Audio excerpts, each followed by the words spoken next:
S. ಭಾರತೀಯ ಜನತಾ ಪಕ್ಷದ ಮುಖಂಡರು ಕೇಂದ್ರ ಸಚಿವರು ಆಗಿರುವಂಥ ಸನ್ಮಾನ್ಯ ಅನಂತಕುಮಾರ್ ಅವರ ನಿಧನ ಈ ರಾಷ್ಟ್ರ ಮತ್ತು ರಾಜ್ಯಕ್ಕೆ ಅಪಾರವಾದಂಥ ನಷ್ಟವನ್ನುಂಟು ಮಾಡಿದೆ.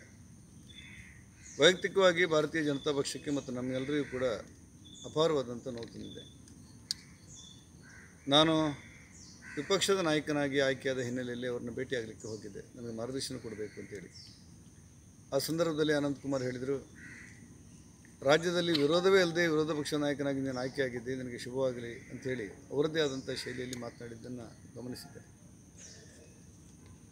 ಇತ್ತೀಚೆಗೆ ಅಟಲ್ಜಿಯವರ ಚಿತಾಭಸ್ಮವನ್ನು ಶ್ರೀರಂಗಪಟ್ಟಣದ ಸನಿಹದಲ್ಲಿ ಹಾದು ಹೋಗುವಂಥ ತ್ರಿವೇಣಿ ಸಂಗಮದಲ್ಲಿ ವಿಸರ್ಜನೆ ಮಾಡುವಂಥ ಸಂದರ್ಭದಲ್ಲಿ ನಾನು, ಯಡಿಯೂರಪ್ಪನವರು ಮತ್ತು ಅನಂತಕುಮಾರ್ ಅವರು ಒಟ್ಟಾಗಿದ್ದೆವು. ನೀರಿನ ಸೆಳೆತಕ್ಕೆ ಅನಂತಕುಮಾರ್ ಅವರು ಒಂದು ರೀತಿ ನಡುಗ್ತಾರೆ ಅಂತ ನನಗನ್ನಿಸಿತ್ತು. ಭಾಳ ಆತಂಕದಿಂದಲೇ ಅವರ ಭುಜವನ್ನು ಹಿಡ್ಕೊಂಡಿದ್ದೆ ನನ್ನ ಕೈಲಿ. ಆಗ ಬಿಡು, ಏನೂ ತೊಂದರೆ ಇಲ್ಲ ಅಂತ ಹೇಳಿದರು. ಆದರೆ ನನ್ನ ಕೈಯ ಸ್ಪರ್ಶಾನುಭವ ಅವರು ತುಂಬ ಕ್ರಶರಾಗಿದ್ದರು ಅಂತ ನನಗೆ ಒಂದೆರಡು ತಿಂಗಳ ಹಿಂದೆ ಅನಿಸಿತ್ತು.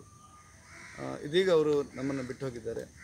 ನಮಗೆ ಭಾರತೀಯ ಜನತಾ ಪಕ್ಷಕ್ಕೆ ಮತ್ತು ನನ್ನಂಥ ಅನೇಕ ನೂರಾರು ಕಾರ್ಯಕರ್ತರಿಗೆ ಮಾರ್ಗದರ್ಶನ ಮಾಡಿದವರು, ಸಂಘ ಪರಿವಾರದಲ್ಲಿ ಸ್ವಯಂ ಸೇವಕರಾಗಿ ಬದುಕನ್ನು ರೂಪಿಸಿಕೊಂಡವರು, ಅಂಥ ಹಿರಿಯರಾದಂಥ ಅನಂತಕುಮಾರ್ ಅವರ ನಿಧನ ನಮಗೆಲ್ಲರಿಗೂ ತುಂಬ ನಷ್ಟವನ್ನುಂಟು ಮಾಡಿದೆ.